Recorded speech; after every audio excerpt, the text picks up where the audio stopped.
ॐ सहना भवतु सहनौ भुनक्तु सह वीर्यं करवावहै तेजस्विनावधीतमस्तु मा विद्विषावहै। ॐ शान्ति शान्ति शान्ति। ॐ सह. So we resume from where we left off in our previous class. If you remember, we were talking about the 5 aspects of our personality. According to Vedanta, the reflection of Purusha or the soul or the Atman is seen more as self-awareness in the Buddhi. The reflection is more in the Buddhi, which is equivalent to the Vijnanamaya Kosha. We discussed koshas in great detail, will not repeat it again. So this cognitive aspect of the mind, as I repeatedly mentioned this fact, according to Vedanta, mind is constituted of 2 things, 2 broad divisions. Of course, there are 4 divisions, but let us classify it into 2 broad divisions. One is the reflective aspect, or you may say the cognitive aspect of the mind, and the other is the reactive aspect, the mind which just functions in a very crude way, which the mind, that aspect of the mind which we share with the animals, is action and reaction. It depends a lot on the nervous system, the efferent and the efferent nervous system, and the spinal cord, the inputs that we get through the senses, and the reactions that we have, the reactions which are a result of these inputs, has to pass through the mind. So that is the reactive mind, which is known as manas in Vedanta. But there is a higher aspect of the mind, the capacity of the human mind to reflect. I am repeating, it's just the human mind which can do this. No doubt, to a small extent, maybe some other animals have that reflective capacity, but they don't have that kind of discriminative capacity where they can be conscious of their own minds. Apart from being conscious of the body, the Annamaya Kosha, the organs, they are conscious of their own mind. They can, you may say, they are aware of their own thoughts. They are self-reflective. That aspect of the mind, or buddhi, it has a technical term associated with that part of the mind in Vedanta, which is known as buddhi. So buddhi is that aspect of the mind which we discussed in our previous class, which is unique to human beings. And the normal mind, the manas, which is a slightly lower level at which the mind reacts with the surroundings and the environment around about it, surrounding it, is the volitional and the emotional aspect. That is why when you come to Vedanta, they don't consider the self-reflective part of the mind as they don't consider the emotional and the volitional aspect of the mind as important as the self-reflective nature of the mind. Because if you see, even in the animal kingdom, they are highly emotional at a lower level. Of course, at a human level, these emotions can be transmuted. Not that they are not useful. We cannot live without emotions, obviously. There are good emotions, there are bad emotions. Bad emotions or negative emotions like fear, anxiety. There are so many aspects of emotions which are detrimental to a human being, both psychologically as well as physically. They have an impact on the body as well. But these emotions of all other species, living beings, human being has a capacity to even transform this emotional, volitional and cognitive aspect of the mind to a higher level, which has the nature of self-awareness, which is known as buddhi. So this was discussed in great detail in the previous class. And the reflection of the pure consciousness in the buddhi is highly developed. I can't say that it's not developed in other living beings, but definitely it is not very important for other living beings. But for human beings, the speciality is that he can raise his mind to the level of buddhi and live in that state of higher awareness. And that higher awareness is the result of the proximity the higher mind or the purified mind has with the element of consciousness, which is also all pervading and it pervades the body as well. So that is how spiritual development begins when the buddhi, the faculty of buddhi is awakened. And I'm not tired of repeating this. The entire education system in India, or according to Vedanta, was developed on this capacity to develop the buddhi. Because skills, mental skills, are very easy to develop. In fact, you can train a dog to perform certain skills with its reactive mind. In fact, they are sharper than us. In many cases, you'll find the dogs can be trained in a much better way. They can smell better, they can do many things better than human beings. But that is at the skill level. So developing a high degree of skill doesn't mean that human being is evolved. He can be very useful human being if he uses those skills for a positive purpose, for a positive goal. And he can be a useful human being because being skilled is what constitutes modern education. Nothing wrong with that. These skills make human being better than other animals. And they try to develop different skills, including the cognitive skills, which enable it to think rationally. These are all steps towards the evolution of the mind, higher evolution of the mind. But the real challenge before the human being and before every student who, according to Vedanta, is trying to get education is to develop this buddhi.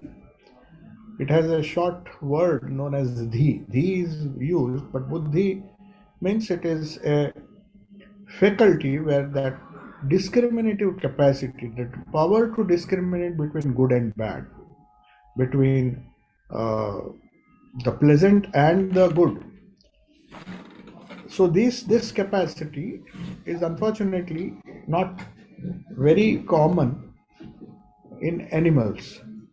That is why they just react to the situation. They just react and they don't think before they act. That's one of the reasons why a human being is given such a place uh, in our evolution in the evolutionary ladder. According to Vedanta, it's only at the level of human beings that we develop this capacity.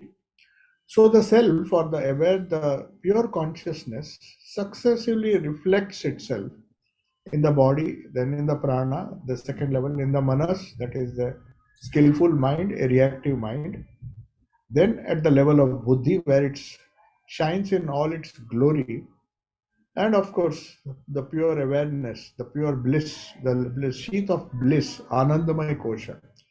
That's a very interesting uh, example given in Taittiriya Upanishad about this Anandamaya Kosha. Up to Vijnanamaya Kosha we understand. But why is it known as Anandamaya Kosha? Because the joy that we experience, according to the Taittiriya Upanishad, they calculate it on the basis of the joy which a human being in good health, a strong human being in good health, with lot of wealth, lot of power, lot of everything, the best the world can offer, That is known as one unit of Ananda. Just to give you an example how this joy is calculated. Joy also is relative. When you say Ananda and when you say Sukha, Sukha is a word which is used for pleasure. So we think pleasure is the ultimate goal of life. But unfortunately, there are higher levels of Ananda that can be felt only when the human personality evolves. That possibility of the human soul is explored where he goes beyond the buddhi level of buddhi. Yes, last time we discussed what happens, why the reflection of the Atman is more in the buddhi. But that is as far as the self-awareness is concerned. But another aspect of the reality according to Vedanta is Ananda. It is not just existence, Chit, that is awareness or consciousness, but there's that Ananda element, and that is how the last layer of human personality or the innermost layer of human personality is known as Anandamaya Kosha. So now what is the function of this Anandamaya Kosha? And as I said, in Taittiriya Upanishad, we start with the greatest pleasure perhaps a human being can have if when he reaches the height of his achievement. The description is given that a man in full glory, physical glory, mental skills, power, everything that is worthwhile having in the material world, if a person has, and plus he has a good health to enjoy that. Very often you have many things, but you are physically incapable of enjoying. So that is not here the specimen that has been considered as one unit of Ananda. This is the lowest is a perfect human being, a happy human being with all the faculties, all the sense organs in perfect order. He can hear, there's no health issues, also nothing. Such a person, and they start with that, and when you multiply it by the multiples of 10 or 100, you go on and on and on. Gandharva, the Ananda which a Gandharva has, who has that sense, they don't have the uh, problem of being attached to the body, because the body is the cause for a lot of pain, a lot of diseases. They also succeeding these Gandharvas, there are higher and higher joys, and that a glimpse of that Ananda, they say, is felt when you identify with the Anandamaya Kosha, and a very, very faint glimpse you get when you are in deep sleep. That is why they say in deep sleep, the gross body is not so active. No doubt it is active, otherwise you can't survive. But the functions, it goes into a sort of hibernation. And then you have all the functions are going on, the autonomous function, the nervous system. But there is a sense of joy because the restlessness of the body and the mind, especially the reactive mind, you get an idea of the the speck of joy one experiences when one is in deep sleep. Only people who do not get good sleep understand what a pain it is not to sleep.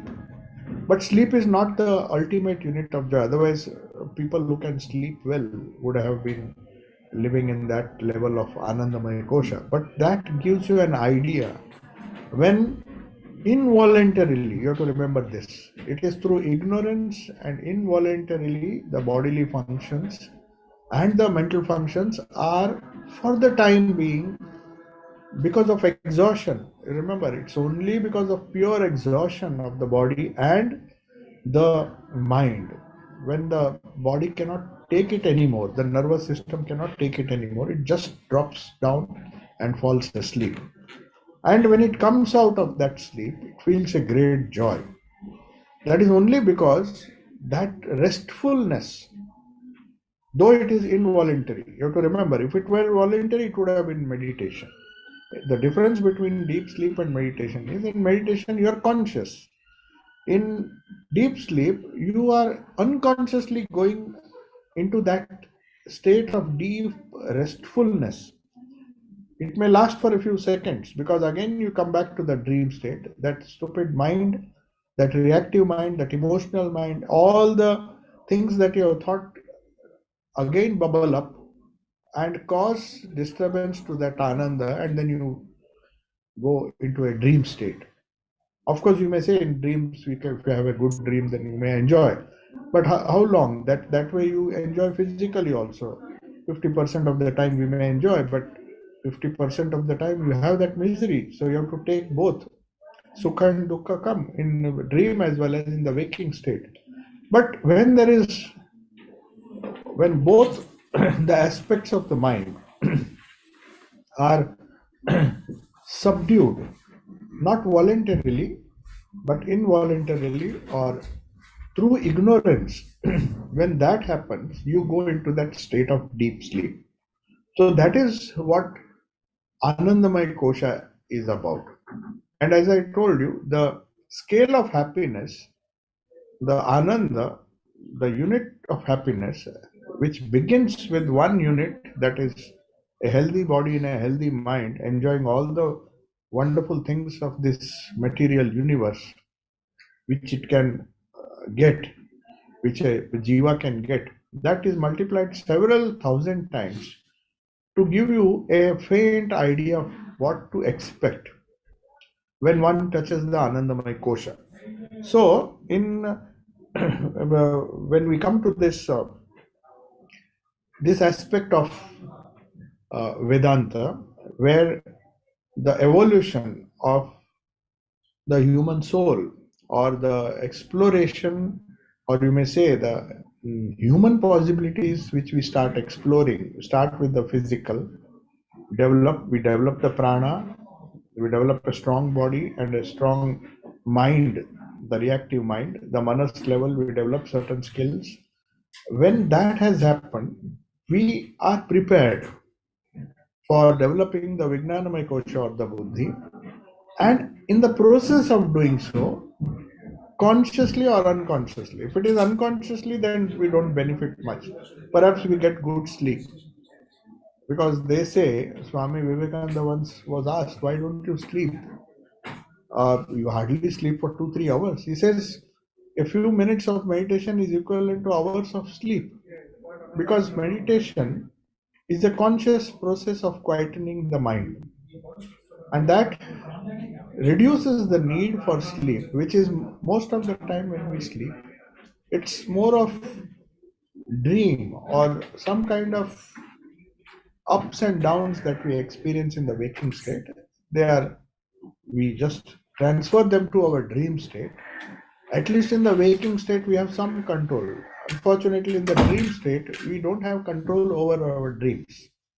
In the waking state, that's why they say yoga, there is a word known as prajnaparada. When we are not or when we are semi-conscious, it's not a very desirable state. Even daydreaming is not a very desirable state. One has to be fully aware. So this mindfulness, this awareness is the first step which keeps us awake, keep us alert. To keep us alert is a great technique, and meditation helps us to do that. So that is why in the preliminary stages, one of our presidents of our order, Revered Swami Bhuteshan, used to tell novices when they used to ask him that I can't meditate, I can't do my japa. Then he said, have you read the book, The Miracle of Mindfulness by Thich Nhat Hanh? He used to recommend that. He said, see, that is a good preliminary book. First of all, before meditating, you have to learn to be aware of doing things with 100% attention, full awareness. That is a very simple technique developed by that particular sect of Buddhism, where they believe in doing things, most trivial things of life. The moment you get up, doing things in a very patient but in a fully aware way. So you do one thing at a time, don't do multitasking. When you do one thing, just do that thing. It may seem very easy for the mind to be trained that way, but it is extremely difficult, let me tell you. Because right from childhood, we have been trained to do multitasking. And that takes away, that diffuses our energy to such a large extent, we find exhaust. We find that whole process very exhausting, because our mind jumps from one task to another. Multitasking means, in fact, according to Buddha, one can, for a particular moment, you can do only one task. So how do we explain the multitasking that we do? The multitasking that we do is, we do rapidly different tasks. Say in a second we do 2 or 3 tasks and we think it is multitasking, but actually it is causing such a great strain because you're doing thousands of things in an hour, which does not help in meditating. So what meditation does is, again and again, or japa, the regular repetition of the holy name. It's a simple but very powerful technique, because you either concentrate on that sound or visualize and keep on repeating one thing. So people may think, what's the fun in repeating all these things? The greatest thing is that this not allowing the mind to get distracted, and in the process a lot of energy is diffused, or energy is lost. Because in multitasking, we are doing many things. Within a minute, perhaps we are doing 4 or 5 things. And to bring back the mind to the main task that you have been doing is so difficult. But if one learns the art of uh, focusing on being mindful of everything that we do, it serves as a good beginning to, or a nice preparation for meditation. So if you are mindful when you are cooking, mindful when you are brushing your teeth, mindful when you are taking your bath, it may look like a very simple technique, but it has a profound significance, in the sense that you have trained your mind to do one thing at a time. So when it meditates, it won't do other things. It will do exactly what your mind or your consciousness or your buddhi tells it to do. Your buddhi tells you, now you're sitting here for meditation, thinking of an object, a mantra given by the guru or any mantra of your choice, and you're focusing on something, and your mind does not allow the lower mind, the buddhi does not allow the manas to be diverted. Again and again, as Sri Ramakrishna used to give that example, a dog has to be trained again and again. Its nature is to be restless. Again and again, you have to give him the same task so that it becomes proficient in that task. So the mind is also like that. It has to be tamed, or it has to be trained, as we train horses, as we train our own sense organs. The lower mind has to be trained through meditation. And when that happens, they say, according to Vedanta, the buddhi awakens. The fourth level, all the possibilities associated with the awakening of the buddhi, they start manifesting. And then we say we are exploring higher possibilities. Then our spiritual life begins. But that's not the end. The awakening of the buddhi is the first step. That is why, as part of our education, as I very often repeat, this Gayatri Mantra was given along with developing the other skills of life, which will enable a human being to earn a living.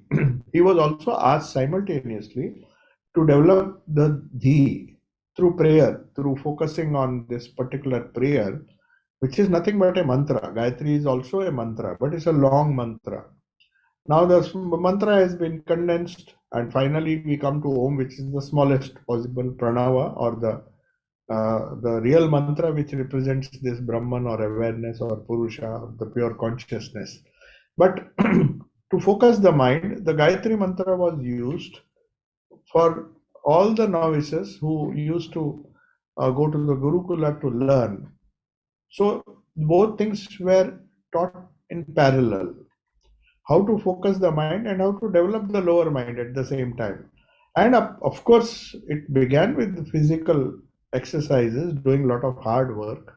So the body, the senses, they become sharp, the mind becomes sharp, but higher possibilities are awakened, or they start the process when they are either 6 to 8 years old. That's the idea of Upanayana. A second birth is given, that you can't afford to waste your time Now you are already 8, and it is high time that you explore this fourth layer, the Vijnanamaya Kosha.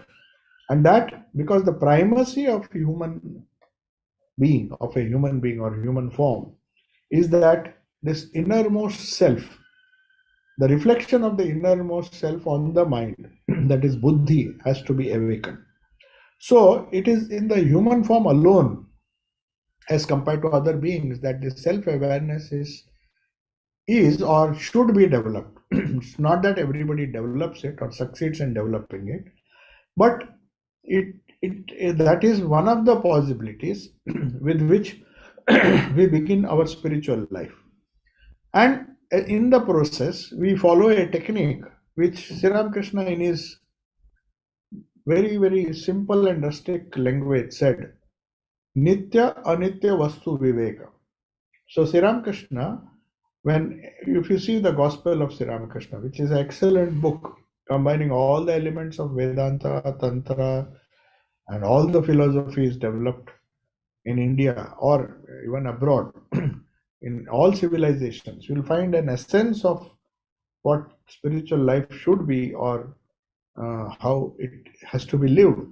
And you will find that Sri Ramakrishna first says, uh, these are the 4 steps. If you see, they all tally with this exploration of human possibilities by a human being according to Vedanta. Though he did not use the word Vedanta, but he spoke only Vedanta. He spoke only of this exploring of human possibilities. So how he says, Mahashay, the same question in Bengali, people used to come and ask, Mahashay upay ki. Now they are read so many times. Most of them are scholars. Even M was such a great student of philosophy. Even say, then what is the way? People just want a practical way to reach this goal. They have had enough of theory. So Vedanta is teaching, Sri Ramakrishna teaches how we can explore our human possibilities in the simplest possible way. So you see, he is asked, and again he will come to these 4 solutions, 4 or 5 solutions, or 4 or 5 steps. He says, first thing you have to do is Nirjanvas. Again and again. He is never tired of repeating that. You may think here was a person who was flocked by devotees. And you may say he was never even, when he was in Dakshineshwar, Swamiji says it was like a literal parliament of religions. People of all religions, different sects coming with their questions, some questions stupid, some questions intelligent, sometimes very intelligent questions. And fortunately, M has recorded all of them.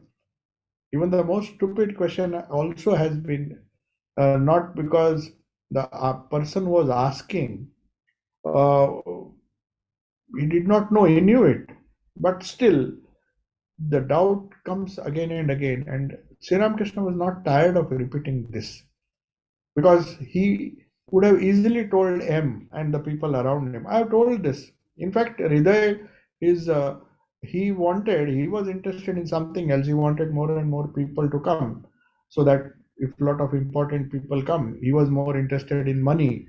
Maybe he can get some favors. His intention was different. So his idea was that if my uncle repeats the same thing again and again, people may not come. Then he tells, you are repeating the same thing again and again, then you see these devotees will not come. He was worried about that.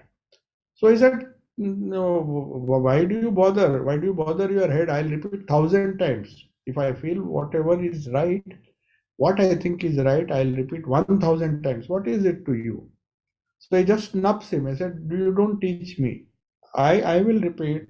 And you'll find these things have been repeated again and again, because there is no better way of approaching the science of human possibilities, because the structure of the body, the structure of the human personality starts from the gross body, the prana, the manas. It can't change. These are all scientifically established truths.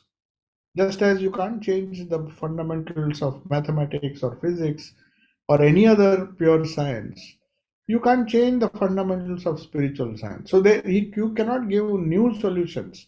Maybe you can put it in a new way, in a new language, But the eternal truths, it's like putting the old wine in a new bottle. The bottle may change, but the wine remains the same. So the idea here is, Sri Ramakrishna says again and again, in some way or the other, he will say that there are three or four things you need to do. And all of these things we have covered till now. One is Nirjan Vas. So why does he say Nirjan Vas? Because the primary tendency of the human mind, according to Vedanta, is to go outward. It is as simple as that, because our organs are designed in such a way that they are forced to go outward. There's no other way. And the fundamental challenge of spiritual life is to how to turn it inward. So Nirjan Vas helps you, at least for some time, to self-reflect so that the buddhi is awakened. The reason why we should self-reflect is the other three levels we are working anyway. Whole day we are busy with the other three levels. Body gets training, the lower mind gets training, prana also gets training. It's very good because we need a strong prana. So it's not that Vedanta advocates or tells somebody to be idle. One has to be extremely active because a strong body is necessary even for realizing this buddhi. But Nirjan was now and then. He says, now and then you have to go to a place where you can just focus on the buddhi aspect. Because in the midst of noise, perhaps it is more difficult to gather the mind, to do pratyahara. So the buddhi, the very fact that the consciousness which shines the reflexive capacity of the mind can be witnessed only when there is some kind of, if not physical, mental silence around us. So Nirjan doesn't mean just going to a forest where there is no sound. The mind has its own endless chatter. The mind, even in the most remote place, the thoughts will come and then they will start chattering. You may not physically hear anybody. There may be pin drop silent, but the mental chatter also has to be subdued. So when Sri Ramakrishna talks of Nirjan Vas, he says first either Vane, Mone or Kone. Kone, one means forest. Obviously, forest helps because everything is quiet there. There's hardly any people there to disturb you. So at least the external disturbance you can eliminate. But if you can't get that, or after having done that, even then you need a corner. The forest also you may be disturbed, but in a forest, under a tree or somewhere, or even in a room, a corner has to be found. Vane, Kone, and then if the main thing is Mone. Mone means in the mind.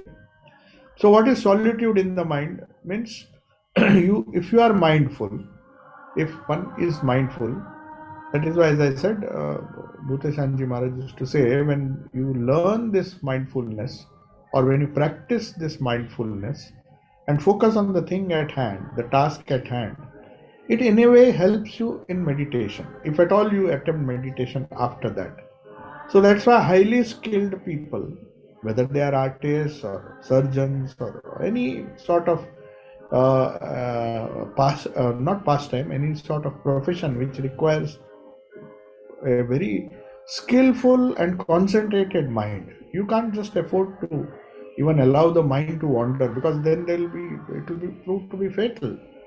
So there are many professions, even flying a big aeroplane, or many tasks are there where you can't afford, even you can't say that I'll relax for a few seconds. So that in fact is an excellent training in mindfulness. So we begin with that, but only problem is that mindfulness, after developing that mindfulness, you have to focus that awareness, the skill that you have developed of focusing the mind on the buddhi. That is what he says. So and when that happens, then Sri Ramakrishna says Nirjan Vas is not just enough. You have to practice Nitya Anitya Vastu Vivek. This is a corollary to this. What do you do? Not just the Nirjan Vas. Many people go just out of tiredness. They just want to be quiet. But if it is not used in a positive way, then even that silence and that nirjanvas will not help. That solitude will not help. So what to do in that solitude? To distinguish between the real and the unreal, or by recognizing the self and the non-self. The distinction, non-self, when I say non-self, doesn't mean it is a something zero or something. It is a pure awareness which has got mixed up successively with the Anandamaya Kosha first, then it comes to Vijnanamaya Kosha, which gives rise to Buddhi, which is also a good state. It can come down up to that. That is why they say you meditate on the heart chakra when the Buddhi is awakened, and don't allow that consciousness to go any level below that, because the levels below that, the chakra, when the nervous energy flows below that, then you come to the pranamaya kosha, the manomaya, the pranamaya, and the anandamaya kosha, and the annamaya kosha, that is the body. So it takes a lot of effort through meditation, through karma yoga, through mindfulness, through all these techniques, to raise or keep the mind at the Vijnanamaya Kosha so that it doesn't go below. And then that push forward is what constitutes spiritual life. So that is why Sri Ramakrishna says, after going to this Nirjanvas, which gives you some time for self-reflection, do this Nitya Nitya Vastu Viveka.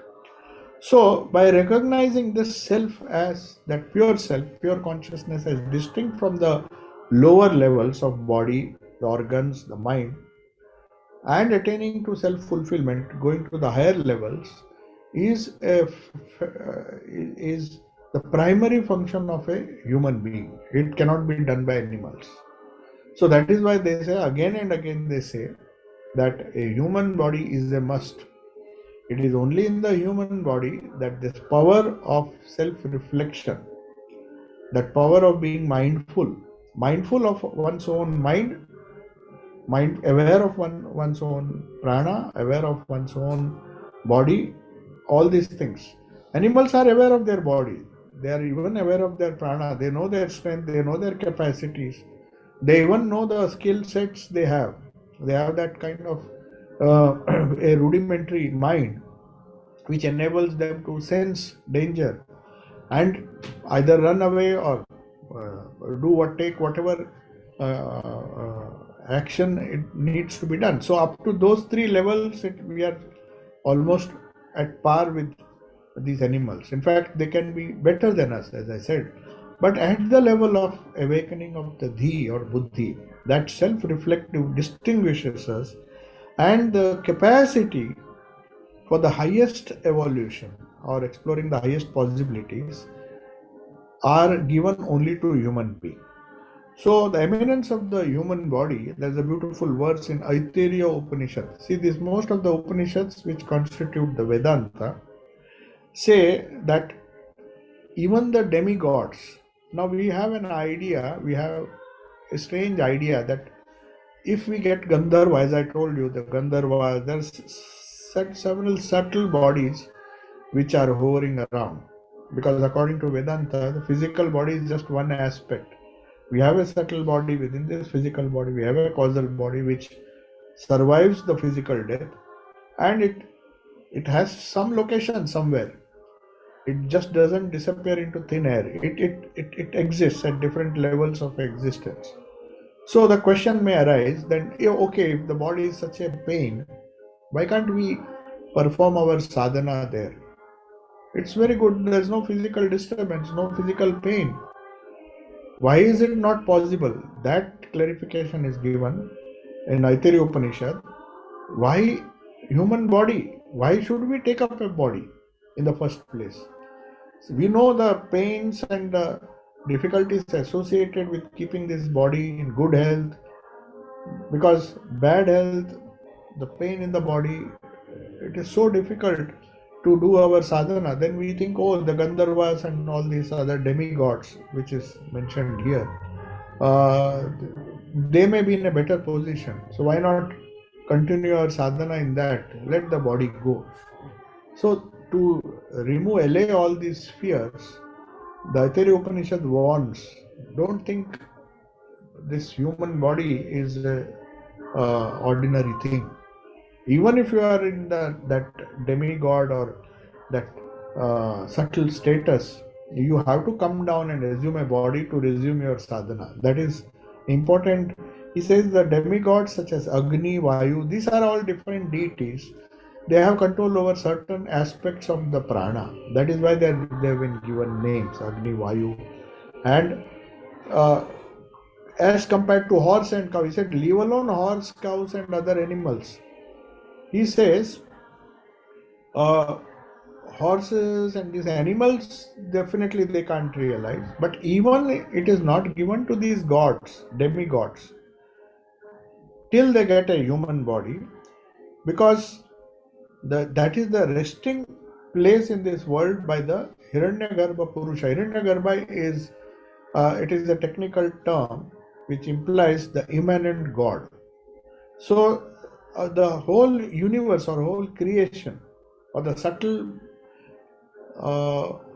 you may say the subtle existence, the creator, according to Hindu philosophy, God has different aspects. Ishvara is the Karana aspect, Hiranyagarbha is the subtle aspect, and Virat is the physical aspect.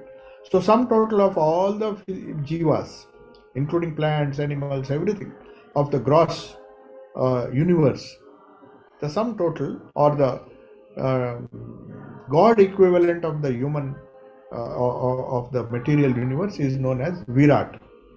So reality is described in three ways, different ways. The physical oneness or the physical universe is known as Virat.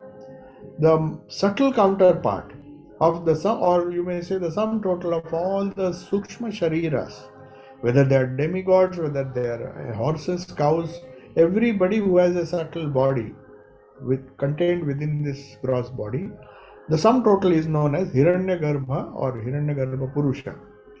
So that is how they make that distinction. So Ishvara is the Karana Sharira.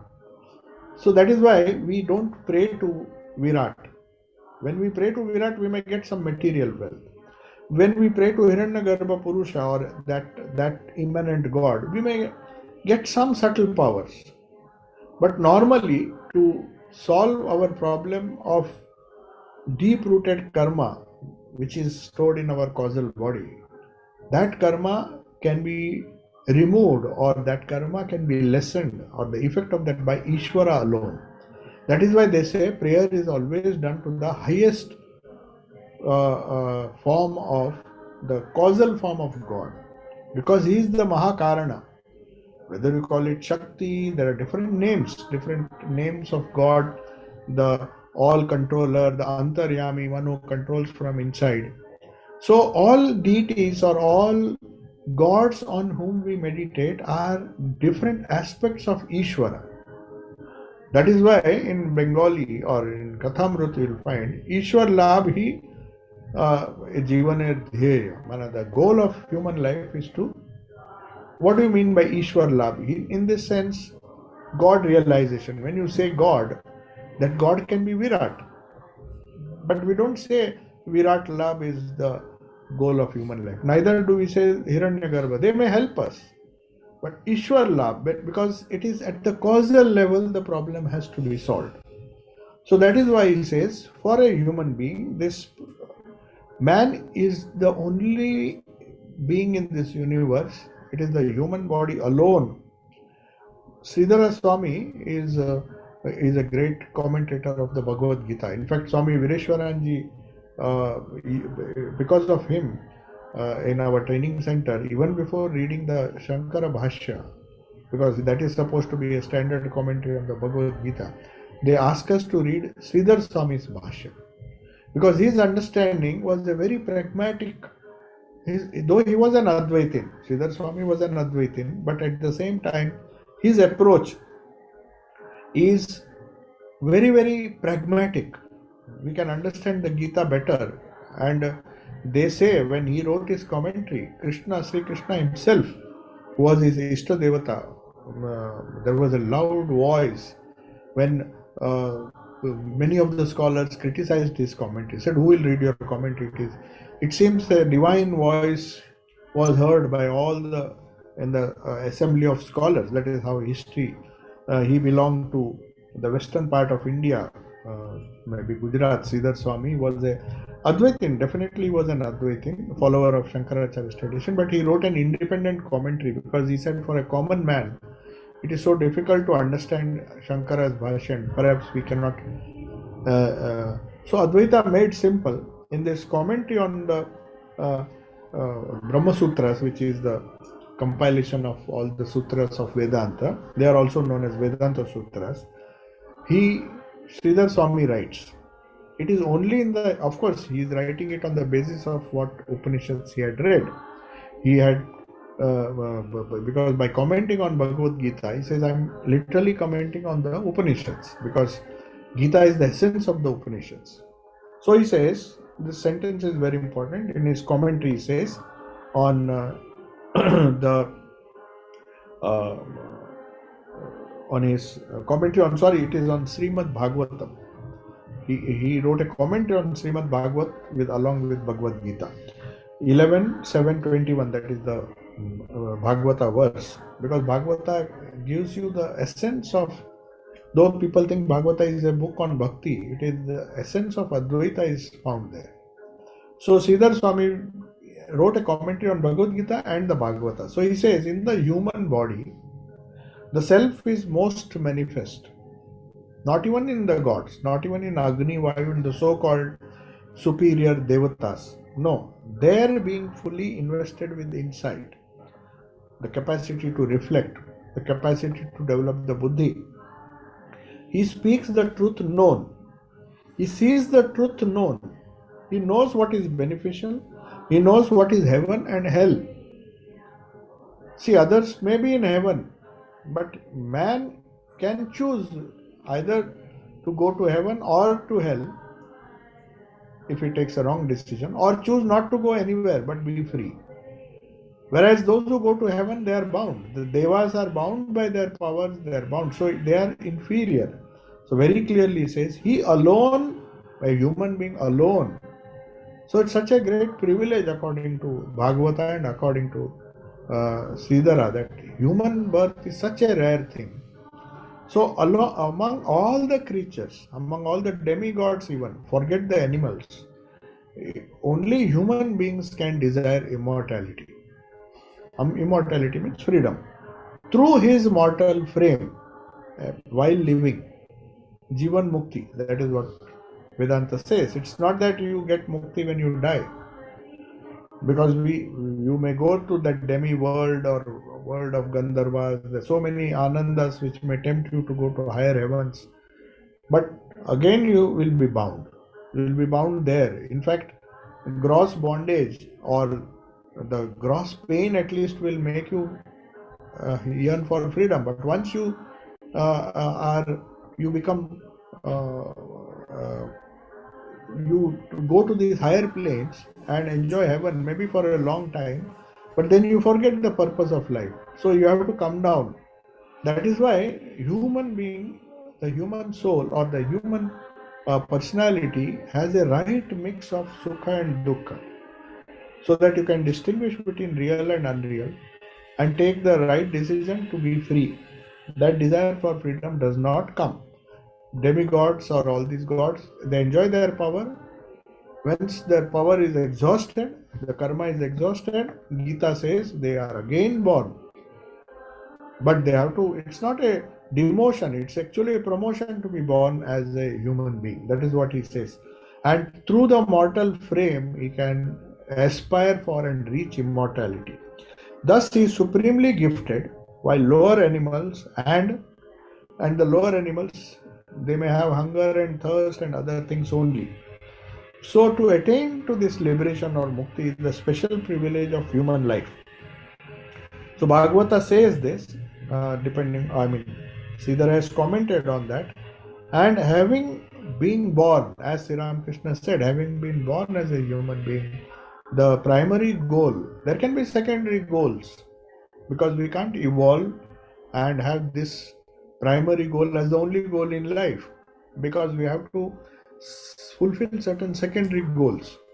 But the primary goal, the main goal, in life is to, as to attain immortality, to be free.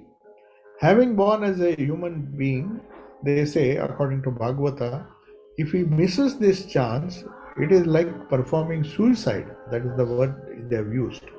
Labdva sudurlabham idam bahu sambhavante manusyam artha dam anityam apiha dhiraha turnam yateta na patet anumrityu yavan nishreyasaya vishaya khalu sarvatasyat.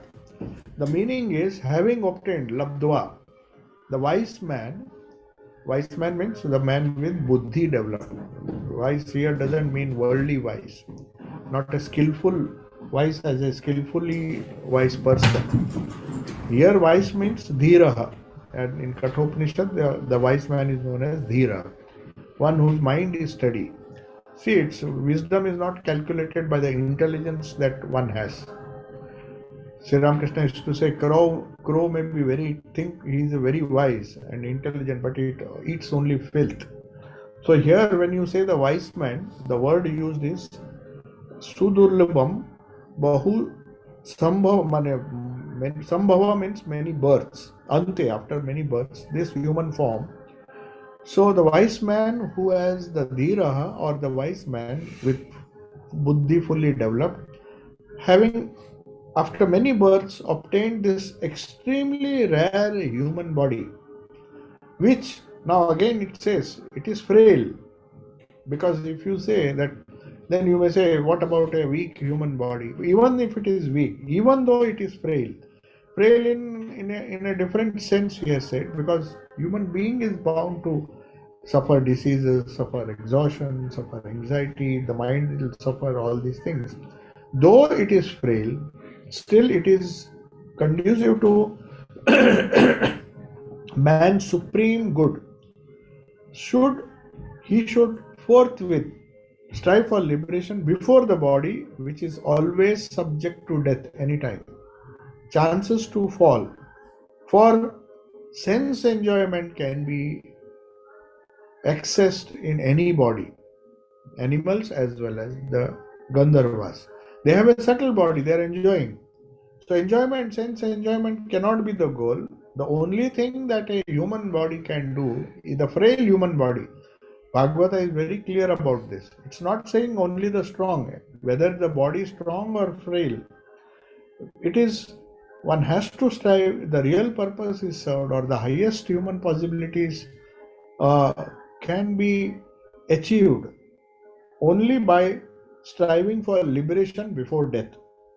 Before the body, which is always subject to death, chances to fall. So before the body falls, because once the body falls, in that subtle body, you can just enjoy the fruits of your karma.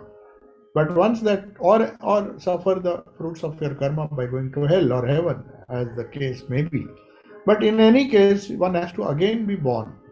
That is, the Vedanta, Bhagavata, and all the scriptures are unequivocal about this.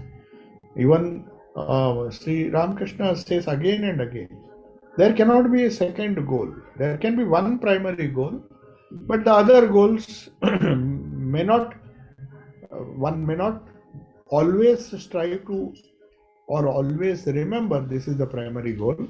But now and then a wise man will remember that that is the primary goal. Other goals will come and go.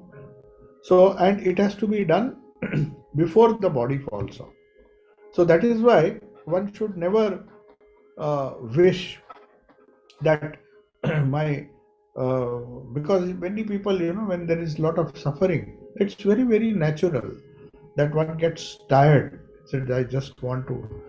But I have seen people, even at an old age, they just want to live because they can do more japa, if that spiritual inclination is there. They may be suffering, but they have found some kind of certainty or joy in the fact that I still have a human body, I still have a physical existence, I still have a mind which is strong enough to at least think of to repeating the holy name. That is why when Sharat Maharaj, some brahmacharis approached Swami Shardananji, So they were very great scholars even before they became brahmacharis. So they were reading a lot of books. So one day Swami Shardanji saw that they are they're reading too much when they're doing it in excess. He wanted a balance in spiritual life. So he, instead of scolding them or telling them don't read these books, which they will not agree because they'll feel, no, I enjoy reading these books intellectually. It's so refreshing to understand newer and newer philosophies and all those things. So he gave a beautiful example. It's there in one of his conversations. He tells the brahmachari so nicely because he had a very polite way of explaining difficulties and warning the spiritual aspirants. He says, suppose, suppose tomorrow you lose your eyesight. Will you be able to read? Maybe you may say nowadays you have this, somebody can read it out for you. Suppose lose your hearing and you can't hear even good things, you can't read good things. So these things, this reading and all those things will not support you. But whatever be the condition, with your mind you can repeat the holy name. Nobody can stop you unless you become unconscious. The only time when you will stop repeating the holy name. So that's why I said give some importance to repetition of doing the spiritual sadhana, because nobody can grab it away from you. Even on a sick bed, you can do it. On a sick bed, perhaps you may not be able to. See, this is a very practical way of telling him. He didn't say don't read. He said, suppose by some chance you lose your sight, by some chance you can't even hear, you are deprived of these sense organs as you become older. We have seen people, they can't read anymore.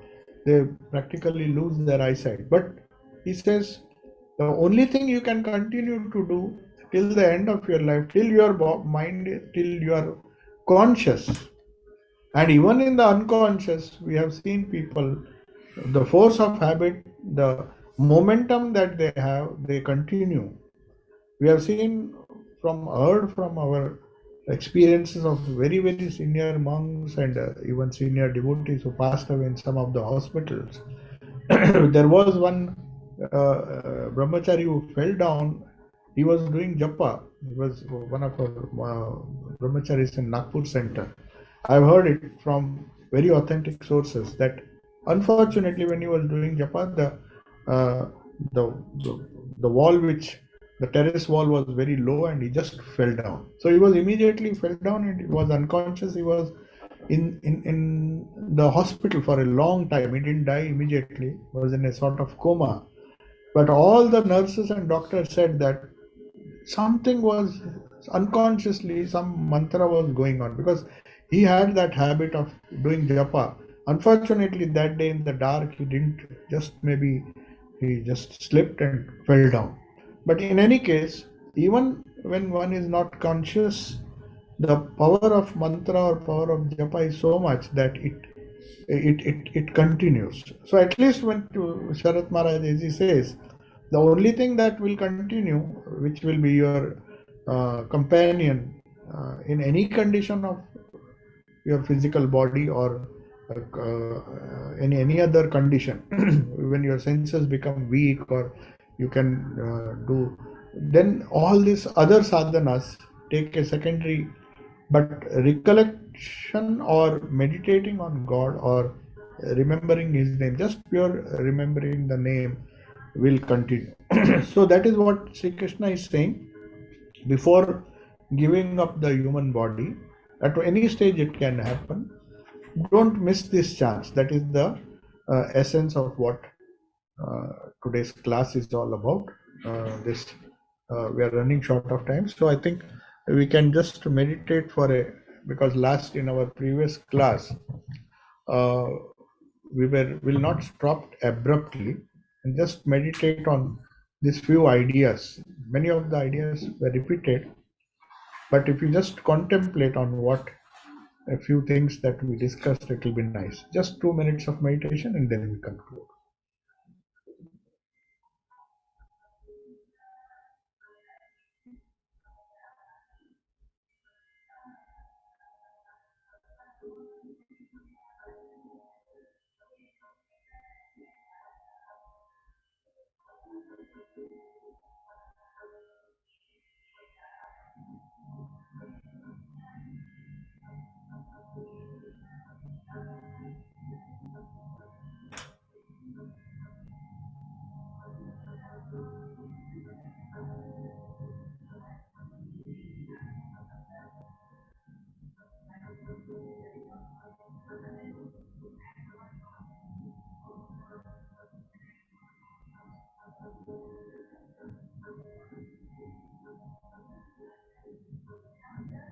Om Shanti Shanti Shanti.